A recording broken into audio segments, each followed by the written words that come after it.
Hello කොහොමද ඔයාලට ඔයාලා හිතුවේ අපි මේ කොන්සර්ට් එකක් බලන්න ගිහින් කියලාද?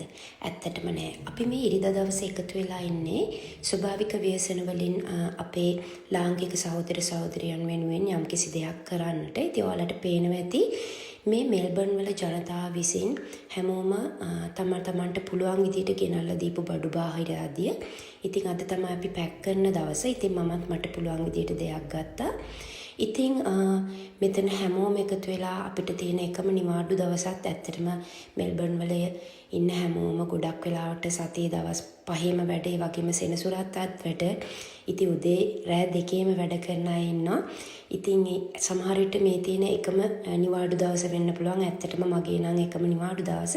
ඉතින් ඒකත් කැප කරලා අපි මේ ලංකාවේ අපේම කට්ටිය වෙනුවෙන් තමයි මේ වෙහෙසෙන්නේ. ඉතින් අපිට ගොඩාක් බඩු එකතු වෙලා තිබ්බා මේ වැඩේ සංවිධානය කරපු වින්ද්‍යා උඩවත් අක්කිය ඇතුළු හැමෝටම ඇත්තටම ගොඩක් පින් සිදු වෙන්න ඕනේ. ඉතින් මමත් මේක Facebook එකෙන් දැකලා තමයි සහභාගී වෙන්න හිතුවේ. ශශිලක්ක තියෙන අනේ චුට්ටක් එන්නකෝ. සමහර වෙලාවට අද නැටුම් පන්ති තියෙනවා ඇති. ඒ සියල්ලම පැත්තකට දාලා තමන්ගේ ශක්තිය ලබා දෙන්න ලංකාවේ අය වෙනුවෙන් ඇවිල්ලා ඉන්නේ. මොකද හිතෙන්නේ අද කූඹි ගුල වගේ කට්ටිය එකතු වෙලා ඉන්නවා. මොන වගේ මේ හැඟීමක්ද දැනෙන්නේ කට්ටියගේ මේ එකතු වීම ගැන? ඇත්තටම හරිම සතුටුයි. ඉතින් මේක තමයි මෙල්බර්න් කියන්නේ. මං හිතන්නේ ලෝකේ ඉන්න වැඩිම ශ්‍රී ලාංකිකයෝ ඉන්නේ මෙල්බර්න් වල. ඉතින් අපි පෙන්නනවා අපේ එකමුතුව ලෝකෙටම, විශේෂයෙන් අපේ ලංකාවේ අය ගැන අපි මේ වෙද්දී හරි කනගාටු වෙනවා. ඇත්තටම මං සතියක් විතර මේ ඩාන්සි වීඩියෝවත් මං දැම්මේ නෑ. මට එච්චරටම කලකිරිලා හිටියේ හැමදේ ගැනම. ඉතින් අපිට පුළුවන් දේ කරමු නේද? අනිවාර්යෙන්ම හැමෝම හොඳට හිටපු මිනිස්සු, හැමෝම සවිමත්ව හිටපු මිනිස්සු. ඒගොල්ලෝ කවදාවත් අපෙන් ඉල්ලපු මිනිස්සු නෙමෙයි. හැබැයි ඒ අය අමාරුවේ වැටිච්ච වෙලාවේ අපි ජාතියක් විදිහට කිසිදු ආගම් කුලමල ભેදයකින් තොරව එකතු වෙලා තමයි මේ වැඩේට උදව් කරන්නේ.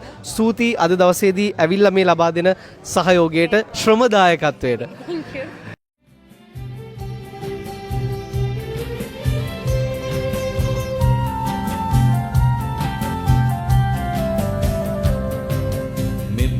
උතුම් ලංකාවේ දසතින් දුසිරිත් පොවේ මේ ගැන වැඩ කොළොත් නොවේ නොබෙත් මගෙත් නම කියවේ ඉතු කොට කළ යුතුයුතුකම් ලැබුණත් ලෝකෙන් ගැනවූ ඉවසන්නට පුළුවන් නම් නුඹයි මගේ පුතා උතුම්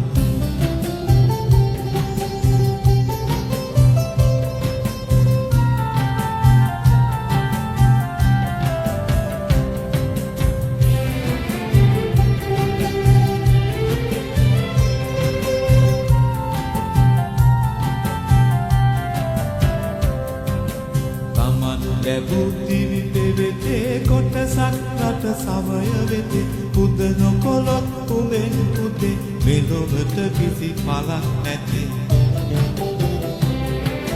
මේ ගැන වැඩ කොට ඉමහත් ලැබෙන දුකත් නිරිහැරයත් නිවනට සරි කොට සිතතොත් නුඹයි මගේ පුතා සමත්